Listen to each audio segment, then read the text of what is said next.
A origem das tintas remonta nos tempos pré-históricos, devido à necessidade humana de se expressar e registrar suas atividades nas paredes das cavernas. Essas tintas eram feitas à base de plantas, água e argila. Nos séculos mais recentes, devido ao grande avanço tecnológico ocorrido, houve o aprimoramento das técnicas de obtenção desses materiais. A tinta é utilizada para fins de recobrimento de superfícies, oferecendo cor e proteção. As matérias-primas necessárias para a produção de quase todos os tipos de tintas são os pigmentos, as resinas, os solventes e os aditivos.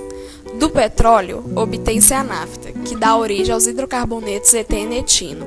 A primeira maneira desenvolvida para a produção do monômero acetato de vinila foi reagindo o etino com o ácido acético. Recentemente, o acetato de vinila tem sido preparado em grande quantidade a partir da reação de oxidação do eteno pelo ar na presença de sais de paládio com um bom rendimento. A polimerização deste monômero resulta no polímero sintético de adição, o poliacetato de vinila, ou PVA, que é a principal resina das tintas e é este que confere a ela alta adesividade. Em uma produção em massa, o processo consiste em pesagem e mistura das matérias-primas em um tanque. Posteriormente, operações unitárias como pré-mistura, dispersão, completagem, filtração e envase dão origem ao produto final. A primeira etapa nesse processo de produção é a pré-mistura. As matérias-primas são adicionadas na ordem indicada na fórmula a um tanque aberto ou fechado, provido de agitação adequada. O conteúdo é agitado durante o período de tempo a fim de se conseguir uma relativa homogeneização.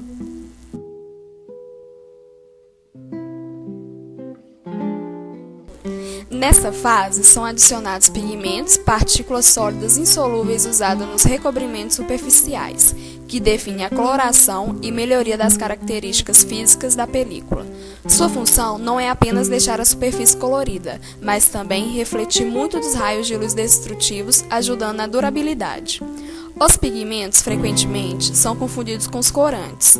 Entretanto, os corantes são substâncias geralmente solúveis em água e são utilizados para conferir cor a um determinado produto ou superfície, através de mecanismos de adsorção ou ligação iônica equivalente, enquanto que os pigmentos são dispersos no meio, formando uma dispersão relativamente estável.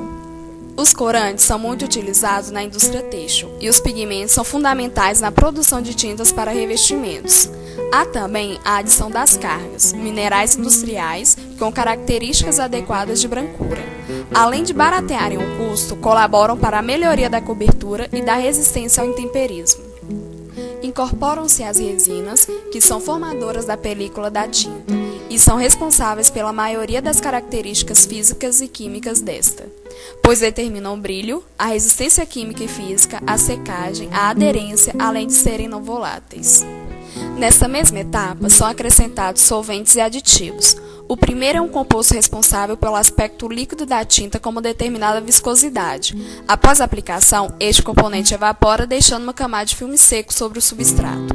Já o segundo é empregado em baixas concentrações e tem funções específicas, como aumento da proteção anticorrosiva, bloqueamento dos raios ultravioleta, catalisadores de reações, dispersantes, umectantes, pigmentos e cargas. Raramente, os materiais são encontrados em tamanho ideal e, para consegui-lo, utiliza-se o processo de moagem. Nessa etapa, há a combinação de impacto, compressão, abrasão e atrito para reduzir o tamanho da partícula sólida. O produto pré-disperso é submetido à dispersão em moinhos horizontais ou verticais, dotados de diferentes meios de moagem: areia, zirconita ou pequenas esferas de aço. Durante essa operação, ocorre o desagregamento dos pigmentos das cargas e, ao mesmo tempo, há a formação de uma dispersão maximizada e estabilizada desses sólidos, que permite a otimização do poder de cobertura e da tonalidade da tinta. É importante ressaltar que, com a moagem, a área de contato superficial aumenta, fazendo com que qualquer reação envolvendo a tinta se processe em um menor período. Consequentemente, ela terá uma secagem mais rápida.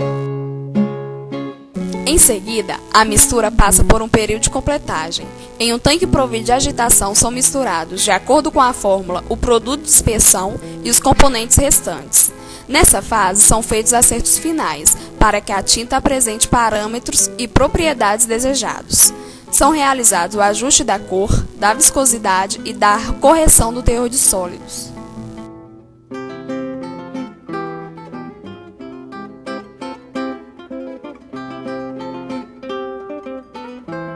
Após a completagem, a mistura é filtrada. As partículas sólidas devem estar em um tamanho inferior a 0,1 micron, 20 vezes menor que o vírus da gripe.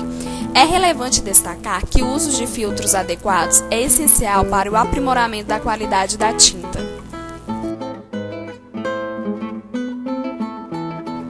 Em seguida, uma amostra é enviada ao laboratório para realizar testes de controle de qualidade, como cor, viscosidade, tempo de secagem, dureza, flexibilidade, espessura por de mão, identificação da resina na tinta, opacidade ou poder de cobertura e brilho, obedecendo às regras do Inmetro. Aprovada a tinta em laboratório, segue para o envase em latas ou tambores, que são rotulados, embalados e transportados para o depósito.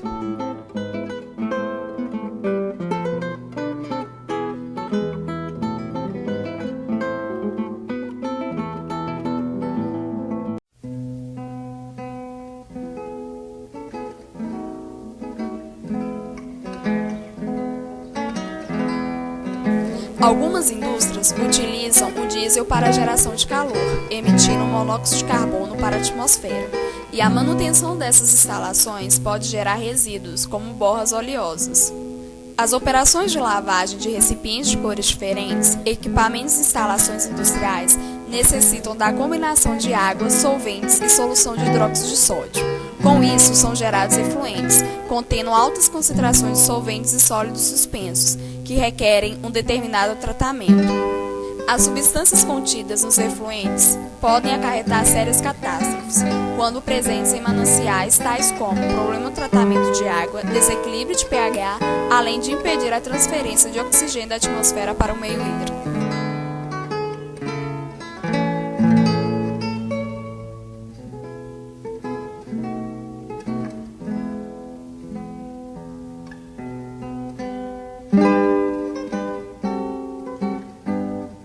Ao passar a tinta na parede, as resinas ficam em emulsão no meio de água, solventes e aditivos. O oxigênio do ar e a temperatura ajudam na evaporação da água e do solvente. Quando a maior parte tiver deixado o sistema, a emulsão irá adquirir uma estrutura de gel e as partículas de resina se aproximam. A partir deste ponto, a modificação é irreversível. Consequentemente, há uma coalescência das partículas, formando um filme de polímeros com alto peso molecular. Assim, o sistema não pode ser remulsificado com a adição de água. O que começou na antiguidade tornou-se uma importante indústria. Junto com o desenvolvimento tecnológico e o crescimento do setor, a necessidade de fabricação de produtos cada vez mais sustentáveis foram tornando-se imprescindíveis e as inovações cada vez mais surpreendentes. Apesar de ser, em grande parte, um processo empírico, a produção de tintas e correlatos tem grandes perspectivas, visto que o Brasil é um dos 5 maiores mercados mundiais e o crescimento da demanda por tintas é o mais propício.